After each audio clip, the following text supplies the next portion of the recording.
Hello friends, मैं संदीप और आप देख रहे हैं एसपीजी गांव से शहर तक। आइए हम दिखाते हैं आज की सबसे बड़ी खबरें।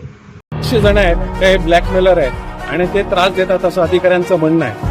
तर त्यांची नावं द्या किंवा ते काय ब्लॅकमेलिंग करतात कोणाबद्दल सांगा. आम्ही त्यांचा योग्य तो त्यांच्याबद्दल जी कारवाई करायची असेल किंवा बंदोबस्त करायचा असेल आम्ही.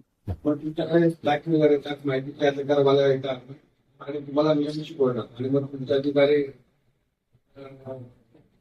नियम दाखव ते इलिगल चालू आहे त्यांना कसं येईल म्हणजे तुम्हाला म्हणायचं अधिकृत कनेक्शन लागत त्याबद्दल बोलू का मी अधिकृत इमारत बांधणाऱ्यांना बरोबर का ब्लॅकमेलर येतात आणि तुम्हाला काहीतरी मिळून चालतात काय तुम्ही अनधिकृत बिल्डिंगला कुठे ट्रान्सफर लावायचं नाही, अधिकृत बिल्डिंग अनधिकृत बिल्डिंगला कुठे ट्रान्सफर लावायचं नाही.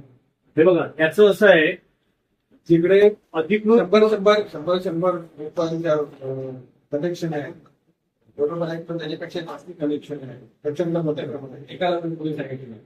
अधिकृतवाल्यांना तुम्ही सगळे नियम दाखवतात. अमुक मीटरची जागा द्या, ती आम्हाला रजिस्टर करून द्या. तुम्ही काही सरकारी कंपनी नाही मिळत, तुम्ही खाजगी आहेत तरी तुमच्या नावावर करून मागता बरोबर. त्यांना काही नियम नाही आणि एवढं करून तुमच्याकडनं त्रास होतो तो वेगळा.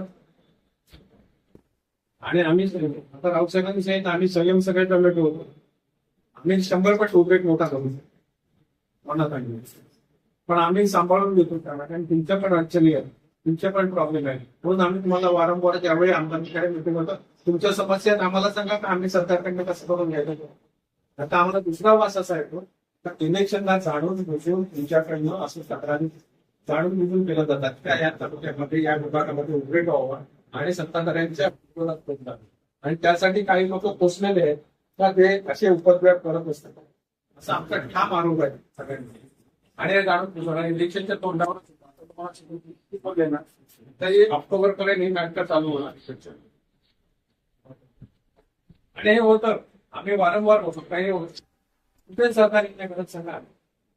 तिकडे तुमच्या सरकारी खात्याला ज्यावेळी गरज लागते तेव्हा आमचे मग रात्री अपरात्री उभे राहतो मशिनरी पासून सगळ्या ठिकाणी जातो आणि जो उपद्व्यापी आहेत ते काही करतात त्यांच्याकडे तुम्ही दबून राहतात. म्हणजे तुम्हाला शेवटी ती भाषा कळते अधिकाऱ्यांना.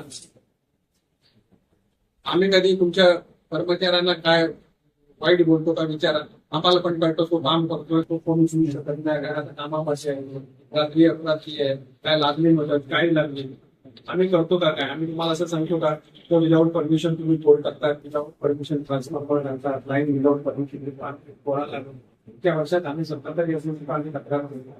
तुम्ही तुमच्या आमच्याकडे परमिशन मागितली आहे आता ट्रान्सफॉर्मर विचार तुम्हाला म्हणाले तिकडे लावतात आम्ही पण चला तुमचं काम आहे म्हणून आम्हाला सगळं. पण आता हे जे सगळं चाललेलं आहे चुकीचे चालले त्याच्यावर तुम्ही जर हे 8-15 दिवसात नाही केलं तर मग शेवटी आम्हाला काहीतरी उघडं करायला. आणि मागे आम्ही सांगितलं त्यावेळी सुद्धा निर्णय करू का आंदोलन आम्ही आता तुमच्या ऑफिसवर नाही करणार, अधिकाऱ्यांच्या घरावर जाऊन करणार. म्हणजे त्यांना घरामध्ये काय त्रास होतो तो त्यांना अधिकाऱ्यांना कळेल. तिकडे ऑफिसमध्ये काय नाही तुम्हाला, ज्यावेळी घरावर त्यावेळी तुम्हाला कळेल का घरच्यांना काय त्रास आहे. तुम्हाला बारा आहे ना एकदम फार गरीब लोक राहणार आहे, चाळीमध्ये राहणार आहे असे सगळं. पाणी आलं, लाईट गेला, पाणी वरती चढू शकत नाही, पाणी वाहून जाते, परत त्यांची अडचण, अशा अनेक अडचणी आहेत. सकाळी नोकरीला जाणार आहे तुमच्या पाण्यामुळे आमच्या लाईटमुळे पाण्याच्या वेगळ्या वेगळ्या वेळा बदलतात आणि त्यांना बिचारांना कामाला जायचं पाणी भरायचं अशा चाळ एरिया आहे का तिकडे पाणी येणार असताना बिचारांना पाण्यासाठी जागायला कधीतरी रात्री 12ला येतो, 1ला येतो, 1ला पाणी आलं का 3 वाजेपर्यंत 4 वाजेपर्यंत ती बिचारे जागे असतात, परत सकाळी उठून नोकरीला जायचं. अशा असंख्य अडचणी आहेत. तुमच्या अडचणी काय असेल तुम्ही सांगा ना, आम्ही तुम्हाला तुमचं सहकार्य नाही करावं. तुमच्या विभागाकडनं कसलाही सबस्टेशन असो काही असो कुठेही सहकार्य होत नाही, काहीच नाही. एवढं सगळं झालं एवढं तुम्हाला काय अडचणी असेल तुम्ही सांगायचं का बाबा आम्हाला या अडचणी. नियम तुमच्याकडे अनेक आहेत, तुमच्याकडे तुमच्यामुळे जर नुकसान झालं तर तुम्हाला भरपाई द्यायची असते. शेवटी आम्हाला नागरिकांना ते जागरूक करायला लागेल का बाबा या कायद्यानुसार तुम्ही तक्रार करा आणि यांच्याकडनं भरपाई द्या, केसेस करायला लागतील. आम्ही मदत करू नका पाहिजे तशी. आम्ही अधिकाऱ्यांच्या वरती तक्रारी करत नाही, चला जाऊन द्या त्यांना अडचण आहे त्यांना साधन सामग्री कमी मिळते नाही तर आम्हाला आता उद्यापासून ते करायला लागेल. तुमच्या तक्रारी सगळ्यांच्या करायला लागतील. हात धुवून मागे लागायला लागला. वसई विरारमध्ये जो एमएससीबीचा उद्रेक आहे, लाईटचा उद्रेक आहे, अनेक वेळा सांगून देखील त्याच्यामध्ये फरक पडत नाही आणि हे दरवेळी निवडणुका आल्या का हे यांचे उपद्व्याप चालू होतात असा आमचा ठाम आरोप होता आणि आम्ही त्याप्रमाणे अधिकाऱ्यांना बोलून देखील दाखवलेलं आहे का तुम्हाला जे काही लागेल सहकार्य आम्ही करायला तयार आहेत, परंतु सगळं चांगलं आहे असं अधिकारी सांगतात आणि मात्र वारंवार लाईट जातो. आज जनता नाहक त्रासलेली आहे. अशा वेळी केवळ आम्ही त्यांना भेटण्यासाठी आलो. मोठ्या प्रमाणामध्ये नागरिक येणार होते, परंतु एक प्रेशर टॅक्टिक यूज केली गेली आणि पोलिसांकडून नोटीस वगैरे दिल्या गेल्या का आम्ही त्याच्यावर कारवाई करू. तरी देखील आम्ही सर्व इकडे आलेल्या आहेत अधिकाऱ्यांची आमची बैठक झालेली आहे. त्याच्यामध्ये त्यांनी आश्वासन दिलेलं आहे का 15 दिवसामध्ये जे काही बदल आहेत ते आम्ही करतो. त्यांनी जर ते बदल केले नाहीत तर त्याही मोठं उग्र आंदोलन या इकडे केलं जाईल आणि त्याची संपूर्ण जबाबदारी एमएससीबीच्या अधिकाऱ्यांची राहील. माननीय आमदार यांच्या मार्गदर्शनाखाली वरिष्ठ अधिकाऱ्यांची लवकरच एक बैठक होणार आहे आणि त्यात देखील हे जे वसई तालुक्यातील वारंवार लाईट जाण्याचे जे प्रकार जाणून बुजून केले जातात त्यावर कुठेतरी आळा बसण्यासाठी मार्ग काढला जाणार आहे. समस्या अशा होत्या की वारंवार लाईट जातो तो सांगितला जात नाही कधी येणार किती वाजता येणार तो, आणि रात्री अपरात्री लाईट जातो, वारंवार जातो आणि त्यामुळे नागरिक त्रस्त झालेले आहेत.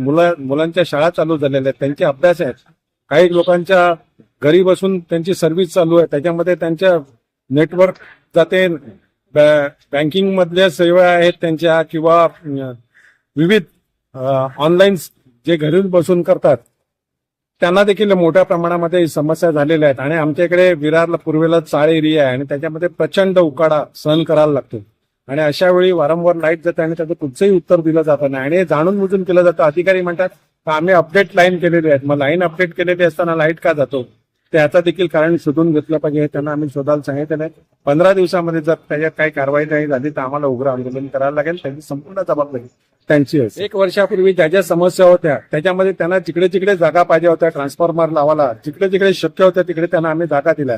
काही जागेचा त्यांनी पाठपुरावाच केला नाही, सबस्टेशनची म्हणा किंवा अन्य, तर त्यासाठी आम्ही त्यांना सांगितलं की आम्ही तुम्हाला देतो. मध्येच त्यांनी 1 वर्षापूर्वी थोडीफार सुधारणा त्यांच्या सेवेमध्ये झालेली होती महावितरणच्या, मात्र निवडणुका आली का गडबडते का जाणून बुजून हे करतात हे संशोधनाचा विषय आहे का सत्ताधाऱ्यांना त्रास देण्यासाठी, आम्हाला त्रास देण्यासाठी हे जाणून बुजून केलं जातं का असा ठाम आरोप आम्ही त्यांच्यावर केले. जण आहेत का हे ब्लॅकमेलर आहेत आणि ते त्रास देतात असं अधिकाऱ्यांचं म्हणणं आहे. तर त्यांची नावं द्या किंवा ते काय ब्लॅकमेलिंग करतात कोणाबद्दल सांगा, आम्ही त्यांचा योग्य तो त्यांच्याबद्दल जे कारवाई करायची असेल किंवा बंदोबस्त करायचा असेल आम्ही करू. दिवसामध्ये ज्या ज्या सुधारणा होतील त्या आम्ही करण्याचा प्रयत्न करतो. 15 दिवसानंतर ते एक मिटिंग घेणार आहे. आमचं समाधान नाही झालं, जनतेचं समाधान नाही झालं तर उग्र आंदोलन आम्ही त्याच्यात करू.